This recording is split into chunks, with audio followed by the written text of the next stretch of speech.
नमस्कार साथियों, BA first third year paper second के इस भाग में हम सामाजिक अनुसंधान के विभिन्न चरणों के बारे में पढ़ेंगे। साथियों, विधिवत सामाजिक अनुसंधान को संपन्न करने हेतु बहुत सारे चरणों से हर अनुसंधान करता को गुजरना होता है।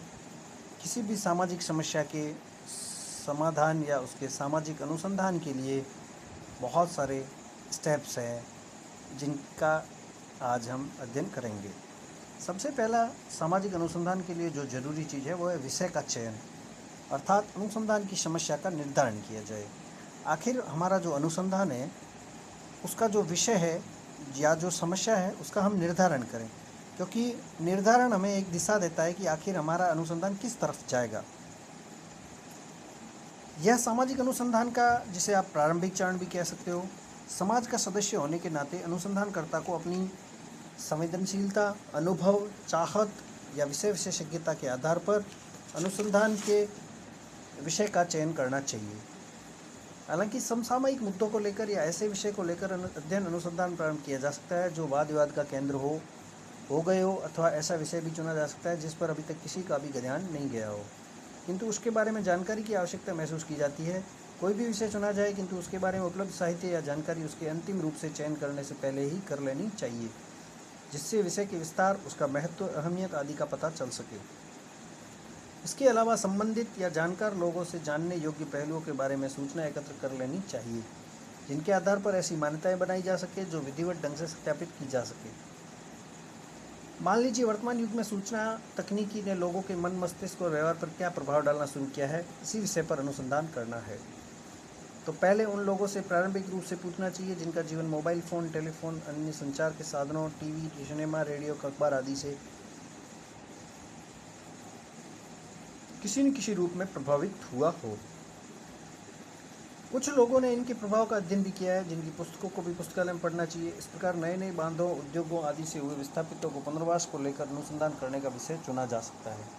इस प्रकार यह स्पष्ट है कि अनुसंधान के विषय चयन पर मुख्य रूप से बहुत सारी परिस्थितियों का प्रभाव पड़ता है, जिनके अंतर्गत अनुसंधानकर्ता की संवेदनशीलता एवं जिज्ञासा, समाज का ज्वलंत मुद्दा होना, सामाजिक क्रांति का होना, शिक्षा प्रसार एवं नागरिक जीवन के विस्तार से समाज में नए बदलाव का आना, उपलब्ध ज्ञान की धाराओं से समाज की वर्तमान परिस्थितियों का तालमेल न होना। एक बार विषय का चयन हो जाने के उपरांत अनुसंधानकर्ता को अपने अध्ययन के उद्देश्य निर्धारित करने होते हैं कि उसे क्या क्या लक्ष्य प्राप्त करने हैं। इन्हीं लक्ष्यों के निर्धारण में वह कुछ ऐसे प्रश्न उठाता है जिनके उत्तर उसे अनुसंधान करके खोजने होते हैं। ये ऐसे सामान्य प्रश्न होते हैं जो किसी को पूछे जाने के लिए नहीं, बल्कि इन प्रश्नों के उत्तर खोजने हेतु कई प्रश्न संबंधित लोगों से पूछे जाते हैं। इनमें क्या, क्यों, कैसे और किसे आदि प्रश्न हो सकते हैं। फिर है उपकल्पना का निर्माण। यह अनुसंधान का दूसरा चरण है। जब विषय के मूल प्रश्नों का निश्चय हो जाए तो प्रारंभिक जानकारी के आधार पर कुछ मान्यताएं ऐसी निर्मित करनी चाहिए जिनके सत्यापन के लिए हमें अनुसंधान को आगे बढ़ाएं। ये मान्यताएं ही उपकल्पनाएं हैं जिन्हें प्रचलित साहित्य, ज्ञान, विज्ञान, सामान्य ज्ञान, सांस्कृतिक परंपराएं आदि से चयन करके इस प्रकार बनाया जाता है कि उनकी सत्यता और असत्यता की परख के लिए ही अनुसंधान की योजना बने। उदाहरण के लिए, यदि वर्तमान आरक्षण नीति का पिछड़े वर्गों के विकास और कल्याण को लेकर पड़ने वाले प्रभाव पर यह एक विचार भी बनाया जा सकता है। फिर है अनुसंधान की निदर्शन योजना का प्रारूप तय करना। किसी भी क्षेत्रीय अनुसंधान में यह निर्णय करना होता है कि अध्ययन किसी क्षेत्र के संपूर्ण लोगों का करना है अथवा उनके कुछ जनप्रतिनिधि लोगों का। कुछ मानव शास्त्रियों ने क्षेत्र के सभी लोगों का अवलोकन, साक्षात्कार आदि लेकर भी अध्ययन किया है, किंतु अधिकांश समाजशास्त्री या अन्य अनुसंधानकर्ता निदर्शन सर्वेक्षण के आधार पर ही अध्ययन संपन्न करते हैं। निदर्शन तय करने के पहले संपूर्ण निदर्शन फ्रेम ज्ञात करना होता है।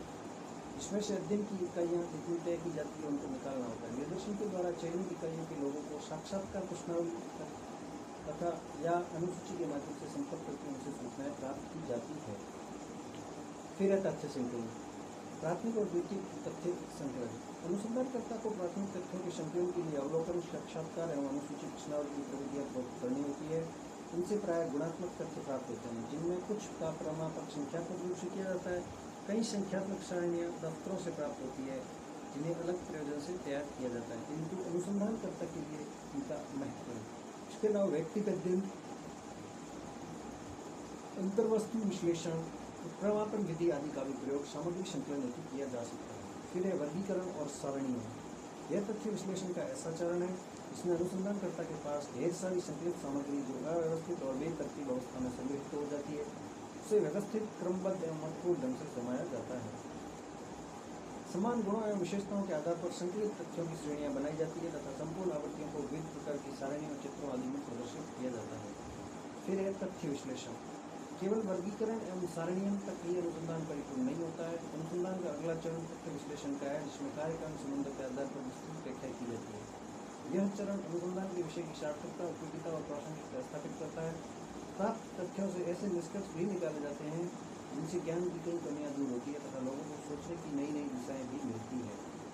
फिर है रपट लेखन निष्कर्ष। यह किसी भी अनुसंधान का अंतिम चरण है जो इससे पूर्व चरण का ही एक परिष्कृत स्वरूप है। इसमें अनुसंधान के सभी चरणों को एक साथ पुनः प्रस्तुत किया जाता है तथा संदर्भ, ग्रंथ, सूची, सामग्री संकलन के उपकरण आदि की जानकारी दी जाती है। इसकी सार्थकता तभी सिद्ध होती है जबकि इसे प्रकाशित करा दिया जाए ताकि पाठकों के समक्ष आने में नई नई प्रेरणाएं भी और अनुसंधान करने वालों को मिलती है। इसमें कठिनाइयों और कमियों को उजागर किया जाता है जिससे अनुसंधानकर्ता ने स्वयं अनुसंधान संपन्न करने के बाद तथ्य विश्लेषण एवं रपट लेखन के समय महसूस किया। भविष्य के अनुसंधानों में उन कमियों को दूर करने के संकेत दिए जाते हैं तथा अनुसंधान को सही अंजाम देने हेतु सावधानियां बरतने के लिए सुझाव दिए जाते हैं।